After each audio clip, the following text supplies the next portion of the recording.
Alright guys, it's April 22, 2022. Please watch until the end and interact with this video so the algorithm brings you back for more updates. Let's start today with the biggest story. Is Russia planning to advance towards Moldova? Today, a Russian military commander suggested that Russia is setting goals to establish a corridor through southern Ukraine to Transnistria, which is a breakaway pro-Russia republic in eastern Moldova. Now, for me personally, this is huge because Transnistria is a place that all of us Romanians have mixed feelings about. So if you guys didn't know, Moldova used to be part of Romania, and Romanian is still the official language there. Romania and Moldova wanted to unite again after the Soviet Union fell, but ended up not being able to due to the conflict of Transnistria that happened from 1990 to 1992, which created anti-Romanian feelings in part of Moldova, especially as more Russians were moved into Transnistria. A war broke out between pro-Transnistrian forces working with Neo-Cossack units which were supported by Russia, and then pro-Moldovan forces including Moldovan troops and police. In this war, Romania supported Moldova and helped with supplying weaponry, ammunition, armed vehicles, and also by sending military advisors and training Moldovan military and police forces. It was a similar story to what happened in eastern Ukraine before the full invasion, but the full story is super long and super intense, so I'm gonna make another video one day to go into greater detail.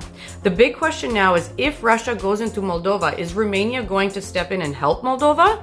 And what does that entail for Romania? Is Romania going to leave NATO to support Moldova? Or is Romania going to help Moldova as a NATO country? And if that happens, would it be ground for Russia to go into a full-out war with NATO?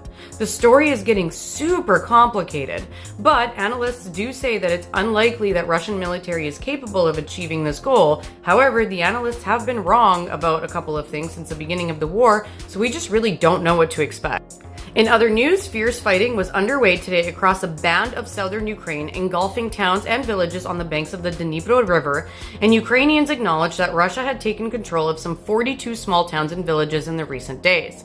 However, it does seem like Russia has so far failed to make any major territorial gains in its renewed offensive. Taking Ukraine south would require a breakthrough that Russia so far has been unable to make. The Kremlin has largely achieved one of its strategic goals, though, seizing a land bridge along the Azov Sea that links the eastern Donbas region with Crimea. And for now, here's some short updates for you guys before I let you go. The conflict so far has caused almost $60 billion of damage to Ukraine's infrastructure. Zelensky claimed in a video today that Russian forces were seeking to collect information on residents of Kherson in an attempt to set up a referendum to break the southern region away from Ukraine. Ukraine's defense ministry said that heavy fighting is taking place in eastern regions, specifically in the cities of Izium in the Kharkiv Oblast, Mariupol in the Donetsk Oblast, and on the road between Zaporizhia and Donetsk. That's it for today's update. I might do another one later on tonight. Until next time, Slava